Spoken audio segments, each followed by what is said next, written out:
Salut à tous et bienvenue sur ma chaîne Foot 237. Ici, bien évidemment, je parle exclusivement de l'actualité sportive camerounaise. Bon, aujourd'hui, nous allons parler du conflit qui est déjà en fait en train de se dérouler entre le MINSEP, le ministre des Sports et de l'Éducation physique, dirigé bien sûr par le ministre Moelle Kombi, Narcisse Moelle Kombi, et la FECAFOOT dirigée par le président Samuel Eto'o-Fils. Vous savez, il y a de cela mardi, la décision avait été changée par la présidence et le nouvel entraîneur des Verts Rouges et Jaunes avait été désigné. C'est le Belge de 61 ans, Marc Brice, qui prendra dans la place de Rigobert Song qui prendra dans la place de Rigobert Song et se mettra en charge des Lions notables. Vous savez, après le fiasco qui s'est déroulé depuis l'arrivée de Rigobert Song dans la tanière, le 10 février dernier, son excellence Paul Biya avait tenu un discours exprimant son mécontentement des résultats obtenus par ce dernier. Et depuis que le contrat de Rigobert Song n'avait pas été prolongé par la FECAFOOT depuis fin février, puisque rappelons-nous, le contrat de Song devrait être terminé le 29 février passé, puisque le contrat de ce dernier n'avait pas donc été prolongé. Les Lions notables se sont retrouvés dans sa coach. La décision, bien évidemment, revenait donc à la FECAFOOT de se mettre à la recherche des coachs probables, faire une liste présentée à la présidence qui maintenant devrait, dans cette liste-là, choisir le nouvel entraîneur des Verts Rouges et Jaunes. Mais, tout au contraire de nos attentes, ce n'est pas ce qui s'est passé. En fait, son excellence Paul Biya avait déjà averti cela.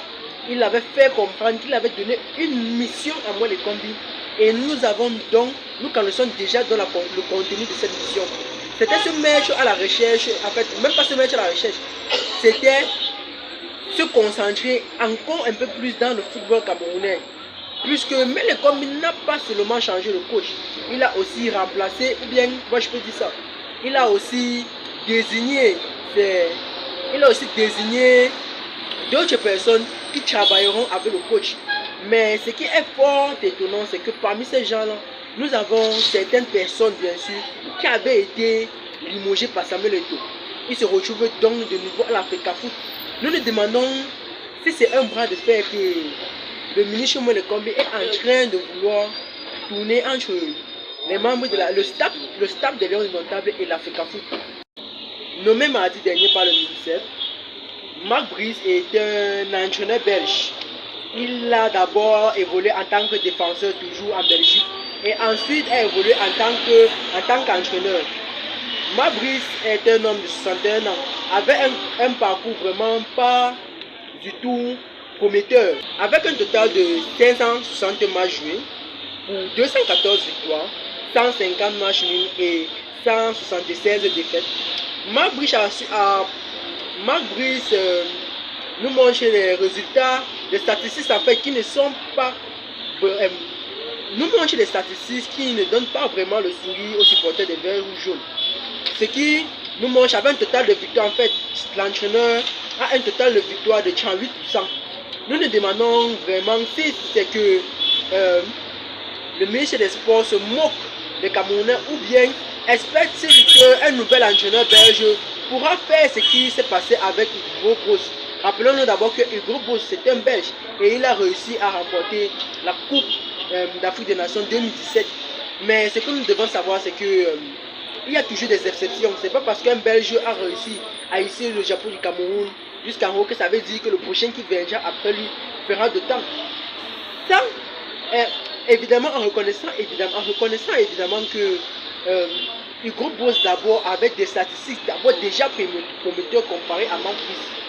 Mais nous nous demandons alors si le MINSEP n'a pas décidé de se pencher plutôt vers le salaire de ce dernier.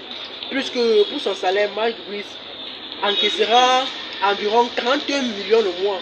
Ce qui nous rapproche à une somme de pratiquement 480 millions l'an. Comparé bien sûr à Hervé Renard, que l'Africafoot avait présenté et qui signera pour un contrat de 150 millions le mois, ce qui rapporterait bien sûr à pratiquement 200 milliards l'année. Ça c'est un budget vraiment beaucoup. Et un budget tel que celui-là pour les mauvais résultats ne sont pas vraiment quelque chose que les Camerounais vont apprécier. Vous savez, l'Africafoot a exprimé son indignation après le communiqué passé par le ministère, puisque ce décret-là avait été signé par la présidence. Ils nous font comprendre que l'Africafoot a aussi suivi la nouvelle en même temps que tous les Camerounais.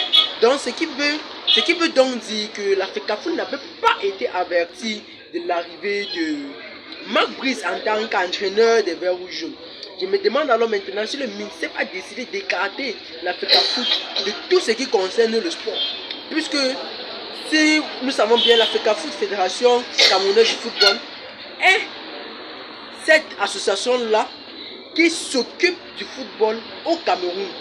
Prendre une décision telle que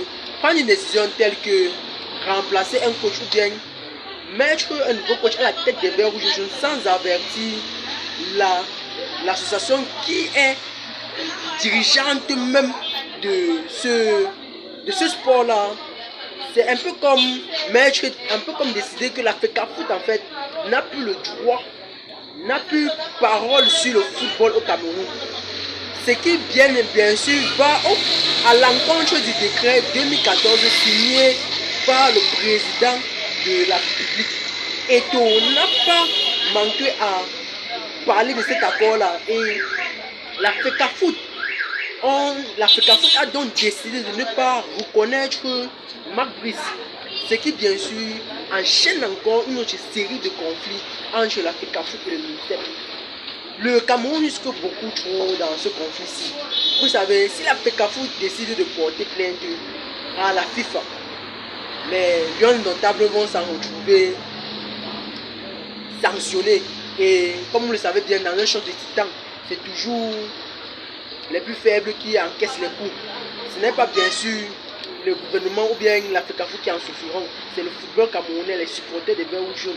C'est nous qui allons souffrir de cette décision-là. Donc, de mon point de vue personnel, je trouve que Samuel Eto'o devrait simuler pour cette fois-ci, voir un peu ce que la décision du ministère va donner. Si Marc Brice est bien sûr l'entraîneur qui pourra hisser le drapeau du Cameroun un peu plus haut, ou bien si celui-ci échouera comme son prédécesseur Rigobert Song. J'espère vraiment que le conflit entre le ministère de l'Africafoot ne s'aggravera pas et qu'ils vont décider de trancher qu'ils décideront de trancher pour un arrangement qui satisfera les deux parties. Nous allons dire ce que nous allons dire, mais l'Africafoot est celle qui devrait avoir l'autorité ou bien l'autorisation de se mettre à la recherche d'un entraîneur. Je ne suis pas en train de dire que l'Africafoot devra choisir. Normalement, l'Africafoot doit plutôt faire une liste d'entraîneurs probables pour les Verts Rouges jaunes. Présenter cette liste-là à la présidentielle. Dans cette liste maintenant, ils devront choisir ceux qu'ils préfèrent. Et c'est comme ça que le nouvel entraîneur devrait être désigné. En fait, normalement, c'est ce qui s'est passé. Mais nous avons découvert du jour au lendemain que le gouvernement avait le droit de se lever un matin, prendre un entraîneur d'où on ne sait pas vraiment d'où il sort. Marc Brice n'a pas vraiment de statistiques convaincantes. 38% de victoire, c'est vraiment médiocre pour un entraîneur d'une équipe nationale telle que le Cameroun.